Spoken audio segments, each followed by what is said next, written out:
South India shopping mall, the wedding మంత్ర, సరికొత్త wedding collection, south India shopping mall.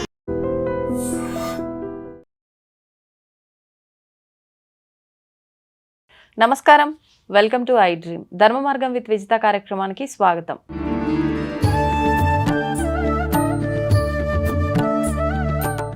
నమస్కారం అండి.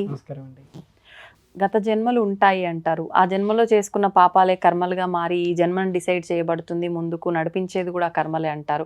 అంటే దీన్ని బట్టి గత జన్మ ఉందని ఖచ్చితంగా నమ్మొచ్చేమో అనిపిస్తుంది. మళ్ళీ కొన్నిసార్లు ఆలోచిస్తే ఇదంతా మూఢనమ్మకం, ఏం ఉండదు అనిపిస్తుంది. నిజంగా ఈ గత జన్మ ఉంది అనుకోవచ్చా, ఇదంతా ట్రాష్ అనుకోవచ్చా? గత జన్మలు అనేవి ఖచ్చితంగా ఉన్నాయి, కానీ సామాన్యులకు తెలియదు అంతే. సామాన్యులు పరిశీలన చేసి కొంచెం ధ్యానం, పూజ, కొంచెం మంచి పద్ధతుల్లో వెళ్తే, యోగా వంటి సంస్కారాలు కలిగి ఉంటే వాళ్ళ గత జన్మలు ఏంటో తెలుసుకోవచ్చు. కానీ గత జన్మల వల్ల ఉపయోగం లేదు. తెలుసుకోవటం వల్ల ఏం ఉపయోగం ఉంది? ఏమైనా దానికి దీనికి సంబంధం ఉండదు. ఎందుకంటే అక్కడ కట్ అయ్యే అంటే సంబంధం ఉంటుంది.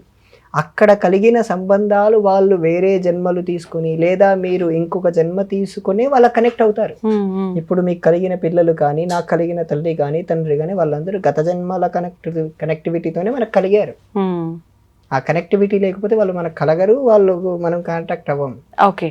ఎందుకు? ఇప్పుడు నేనున్నాను, మా తల్లిదండ్రులకి ఎందుకు పుట్టాలి? మీ తల్లిదండ్రులకు నేను ఎందుకు, మీకు తమ్ముడుగా ఎందుకు నేను పుట్టుండకూడదు, మీకు అన్నగా నేను ఎందుకు పుట్టుండకూడదు అంటే సమాధానం అంతా గత జన్మే డిసైడ్ చేస్తుంది. గత జన్మలు అవసరం లేదు తెలుసుకోవటం వల్ల, వాటి వల్ల ఏ ఉపయోగం లేదని రమణ మహర్షి అంటారు. తెలుసుకోవడం వల్ల ఏముంది? నువ్వు తెలుసుకోవాల్సింది ఏంటంటే ఈ జన్మలే లేకుండా తెలుసుకో.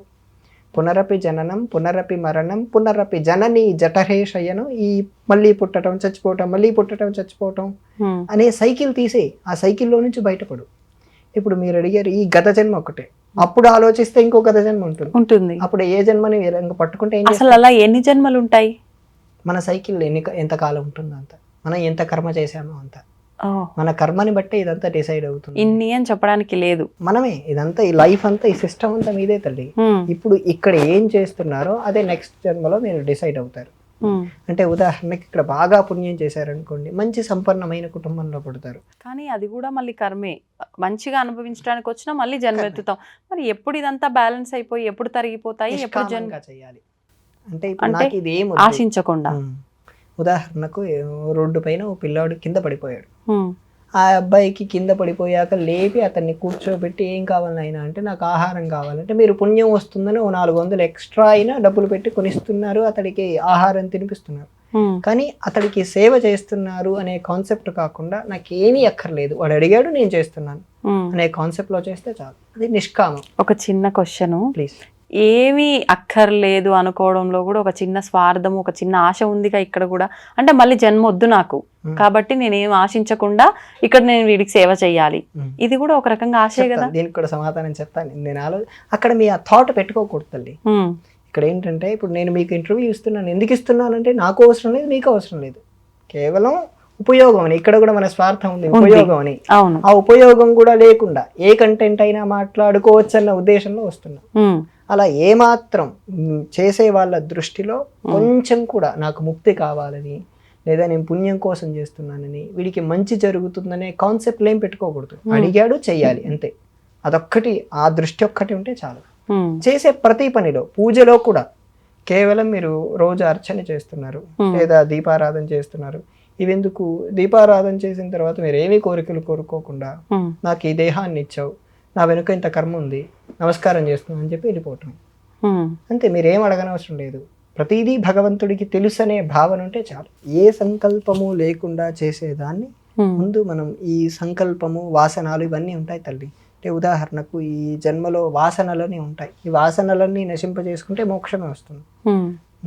అలా ఏ కార్యము నాకు పుణ్యం కానీ పాపం కానీ ఏమక్కర్లేదనే చేసుకుంటే, నిష్కామంగా చేస్తే ఒక రోజు మోక్షం ఖచ్చితంగా వస్తుంది. మోక్షం అంటే ఏంటి అసలు? ఈ భవబంధాల నుంచి విముక్తి. అంటే ఈ పుట్టటం, పెరగటం, మళ్ళీ తినటం, మళ్ళీ చచ్చిపోవటం, పుట్టటం, పెళ్లి చేసుకోవటం, ఈ కర్మలను అనుభవించటం, చాలా రకాల మనుషులతో ఇబ్బంది పడటం, మీరు ఇలా నన్ను ఇంటర్వ్యూ చేయటం, ఇలాంటివన్నీ కర్మే తల్లి. ఈ కర్మ అనే సైకిల్ నుంచి దాటిపోయి ఎప్పటికీ రాని స్థితిలో లీనమైపోవటం.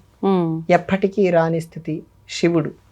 ఆ శివుడిలో లీనమైపోవటం ముక్తి. మీ పరంగా మీకు శివుడు అంటే ఇష్టం కాబట్టి మీకు శివుడు అన్వయించి చెప్తున్నాను. ఇప్పుడు కొంతమంది గొప్ప గొప్ప వాళ్ళు ఉంటారు, యోగులు, పెద్ద పెద్ద తపస్సు అంటే మహాయోగులు, వీళ్ళంతా కూడా ఉంటారు కదా. వాళ్ళకు అంటే కుటుంబం ఉండదు, ఒక బాధ్యత అదంతా ఏముండదు. వాళ్ళు ఎంతసేపు ఉన్నా భగవంతుడి ధ్యానం చేసుకోవడం కోసమే ఉన్నారు, మనకి ఏదో ఒకటి తెలియజేయడం కోసమే ఉన్నారు. అటువంటి వాళ్ళు అంటే దాంట్లో కూడా యోగులు అనే దాంట్లో కూడా రకాలు ఉన్నాయి. యోగులు ముక్తి పొందొచ్చు, పొందకపోవచ్చు. ఎందుకని? వాళ్ళ సాధనా స్థితి. ఏదైనా ఏంటంటే దీంట్లో ద్వైతముక్తి, విశిష్టాద్వైత ముక్తి లేదా అద్వైత ముక్తి అని 3 రకాలుగా నేను డివిజన్ చేసి చెప్తాను. దీంట్లో కూడా రకాలు ఉన్నాయి. సాలోక్య, సామీప్య, సారూప్య, సాయుజ్య అని ఇలా రకాలు ఉన్నాయి. ముక్తిలో కూడా ఏంటంటే శివుడిలో ఐక్యం అవ్వటం అనేది ద్వైత ముక్తి. ఎందుకంటే శివుడు వేరు, మీరు వేరు.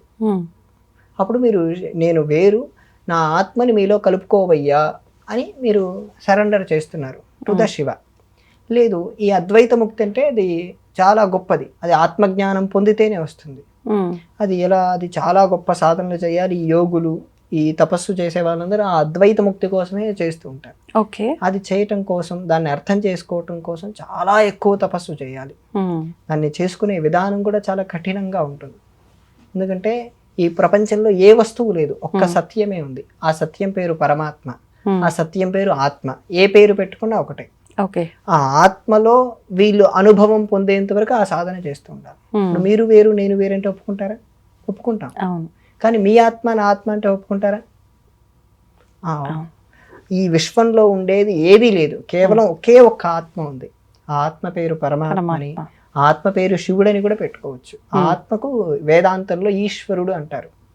ఆ ఆత్మకి పరమాత్మ అని పేరు. ఏ పేర్లు పెట్టుకున్నా ఒక్కటే సత్యం. ఆ సత్యాన్ని వీళ్ళు అనుభవం పొందటం కోసం అన్ని వేల సంవత్సరాల తపస్సు. ఓకే, ఇప్పుడు కొంతమంది గత జన్మ గురించి ఎలాగో మాట్లాడుకుంటున్నాం కాబట్టి కొంతమందికి వాళ్ళంతా వాళ్ళకి మరొక జన్మ తీసుకున్న తర్వాత కూడా గత జన్మ జ్ఞాపకాలు గుర్తు రావటము, కొంతమంది గుర్తొచ్చినవి వాస్తవంగా పలానా ప్రదేశం అని చెప్పి వెళ్ళటము, అది నిజంగానే ఈవిడ ఏదైతే చెప్తుందో ఇక్కడ జన్మ తీసుకున్న వాళ్ళు అక్కడ అదే జరుగుతుండటం, ఇదంతా వాస్తవం అని నిర్ధారణ అవ్వటం, ఇలాంటివి వింటూ ఉంటాం. ఇది ఎట్లా సాధ్యపడుతుంది అంటారు? అసలు 100% సాధ్యం. గీతా ప్రెస్ వాళ్ళు పుస్తకం వేశారు దీనిపైన, పరలోకము పునర్జన్మ అని ఒక పుస్తకం వేశారు. 30 రూపాయలు అంతే. వాళ్ళు హిందీలో వేశారు. కళ్యాణ్ మాసపత్రిక అని ఒక ఆయన రీసెర్చ్ చేశారు ఈ విషయం పైన. ఆయన ఈ పునర్జన్మలు అనే విషయం పైన అసలు ఇప్పుడు ఈ దేహంలో చిన్న పిల్లవాడు తీసుకున్నాడు, అతడు ఇలా చెప్తున్నాడు అని పేపర్లు వచ్చింది అనుకోండి, వాళ్ళని వెళ్ళి కలిసి అది నిజమా కాదని చెప్పి రీసెర్చ్ చేసి ఆర్టికల్స్ రాసేవారు 50 ఏళ్ల కిందటే. అలా నిజమైనవి కూడా ఉన్నాయి, అవుతాయి కూడా కొన్ని సందర్భాల్లో. కొంతమందికి త్రైలింగ స్వామిని ఒక ఆయన ఉండేవారమ్మా, శ్రీశైలం త్రైలింగ స్వామి, శ్రీశైలం కాశీ 280 ఏళ్ళు బ్రతికారు. ఆయన ఇప్పటికీ అంటే మరణించినట్టు కాదు, సజీవ సమాధిలో ఉన్నారు. శరీరంతో లేరు. శరీరం గంగా నదిలో ఆయన శరీరాన్ని ఎలా చేశారంటే పెట్టెలో పెట్టేసి తాళం వేసేసి ఆయన శరీరాన్ని నీటిలో వదిలేశారు. మొన్న అయోధ్య రామజన్మభూమి ప్రధాన అర్చకులు వెళ్ళిపోయారు. ఆయన వెళ్ళిపోయేటప్పుడు ఎలా చేశారో తెలుసా అమ్మా? నీళ్ళలోనే. ఆయన సరయూ నదిలో మధ్యలోకి వెళ్ళి ఆయన దేహాన్ని మధ్యలో నీళ్ళలో వదిలిపెట్టారు. ఎందుకని? యోగుల శరీరాలు ఏంటంటే సన్యాసులకు ఓ నియమం ఉంది, సన్యాసుల శరీరాలు ఉపయోగపడాలి. వాళ్ళకు శరీరం మీద కాంక్ష ఉండదు, వాళ్ళ శరీరం కాదని భావన ఉంటారు. వాళ్ళ శరీరం చేయవలసింది మహాసమాధిని ఏదైనా తవ్వి లోపల పెట్టేస్తారు. లేదు అంటే వాళ్ళ శరీరాన్ని మాంసం కొట్టులో ఎలాగైతే చికెన్ని కొట్టేసి తీసేస్తారో అలా వాళ్ళ శరీరాన్ని ఖండాలుగా చేసి ఆహారాన్ని వేసేయాలి జీవులకు. ఎందుకట్లా? ఉపయోగపడుతుంది కదమ్మా. కానీ అలా ఎవరూ చేయలేరు. మనం అంత చేసేంత శక్తి ఉండదు. ఒకరి దేహాన్ని మనం కట్ చేసి ఇంకొకరికి అలా ఆహారంగా వేసేంత శక్తి ఉండదు. అందుకోసమే ఇది జలచరాలకు ఉపయోగపడే విధంగా ఇలా చేస్తుంటారు. ఇలా చేస్తే జలచరాలకు ఉపయోగమే కదా, శరీరం మళ్ళీ పైకి రాకుండా ఆ చేపలకు లోపల ఉండేటువంటి జీవులకు వాళ్ళ శరీరం ఉపయోగపడాలని అలా చేస్తుంటారు. ఇప్పుడు మీరు ఇందాక చెప్పిన త్రైలింగ స్వామిది అలా జలంలో వదిలేసిన తర్వాత కొన్నాళ్ళకి మళ్ళీ ఆ పెట్టె రావటము, అందులోంచి ఏదో పరిమళంగా గులాబీ రెక్కలు వచ్చింది అని చెప్పి అది తీసి అక్కడ వాళ్ళు ఒకటి ఆయనది ఆకారం పెట్టి అక్కడ పెట్టారు కదా, అది జరిగి ఆ గులాబీ రెక్కలు తెచ్చి అక్కడ సమాధి చేశారని, ఇదంతా వాస్తవమా? గులాబీ రెక్కలు కాదు, ఆయన వెళ్ళిపోయే ముందే నన్ను ఎలా చేయాలని చెప్పి చెప్పారు ఫస్ట్. ఆయన ఎప్పుడు వెళ్ళిపోతాడు, ఏ క్షణానికి వెళ్ళిపోతారని 10 ఏళ్ల ముందే ఆయనకు తెలుసు. ఏ నిమిషంలో ఆయన శరీరాన్ని వదిలేస్తారు. ఆయన శరీరం నీటిలో వదిలేయబడింది, తర్వాత దాన్ని ఎవరూ చూడలేదు, అది కొట్టుకుపోతుంది. ఎందుకంటే పెట్టెలో భద్రంగా పెట్టి చేయమన్నారు, దాన్ని మళ్ళీ ముట్టుకోవద్దన్నారు. ఆయన చెప్పినట్టే వాళ్ళు చేశారు. ఆయన ఇప్పటికీ సిద్ధాశ్రమంలో ఉంటారని చెప్పి ఒక యోగి చెప్పారు.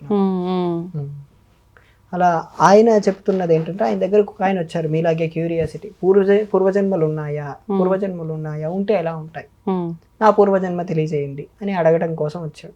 ఆయన్ని 40 రోజులు తిప్పించుకున్నారు ఆయనకి సమాధానం చెప్పకుండా.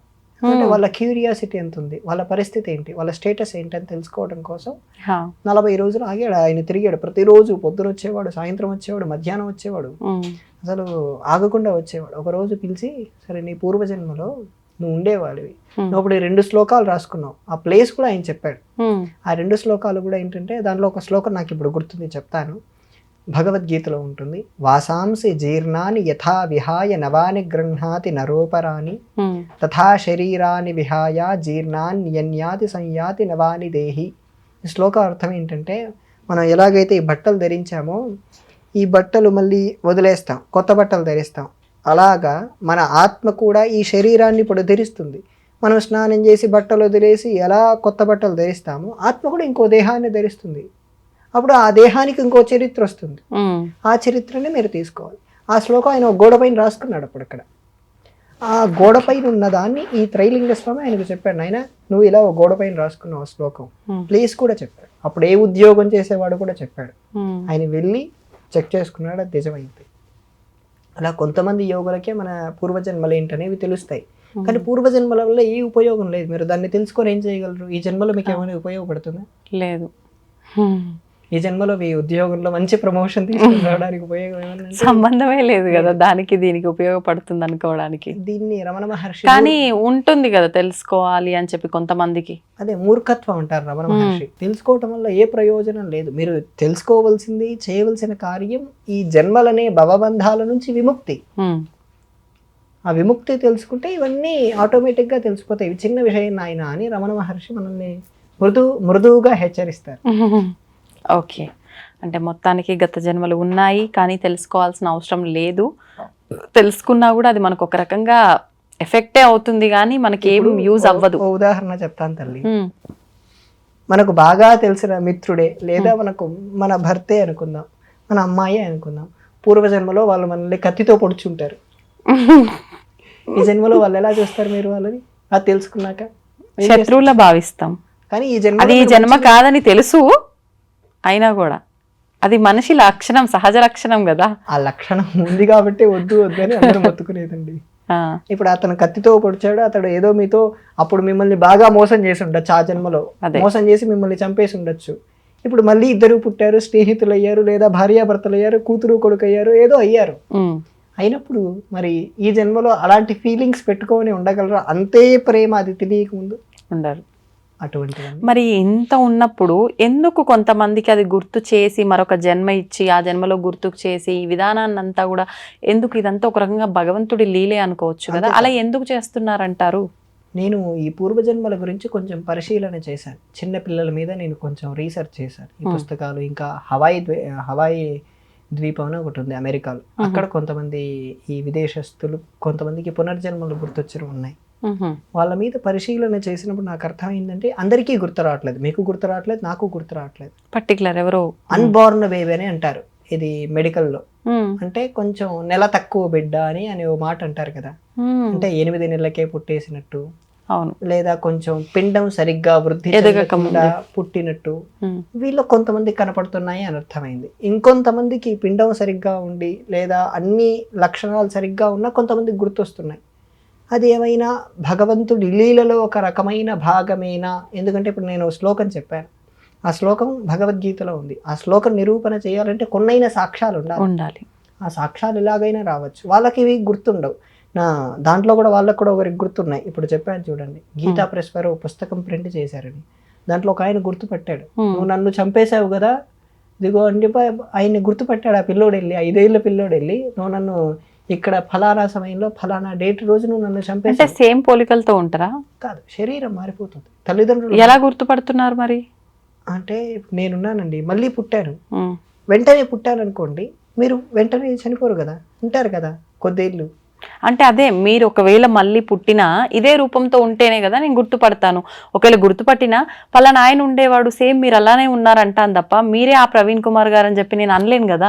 అలా ఎలా సాధ్యపడుతుంది వీళ్ళకి? మీరు అప్పటికే ఉన్నారనుకోండి, ఇప్పుడు ఉదాహరణకు నేను ఈ రోజే చనిపోయాను, వెంటనే మరో గర్భంలోకి ప్రవేశించి 9 నెలల తర్వాత పుట్టి ఒక 5 ఏళ్ల తర్వాత మిమ్మల్ని చూసి విజితా గారు నన్ను ఇంటర్వ్యూ చేశారు అని నేను గుర్తుపట్టగలను కదా. మీరు గుర్తుపట్టగలరు 5 ఏళ్ల తర్వాత. అంతే ఇదే.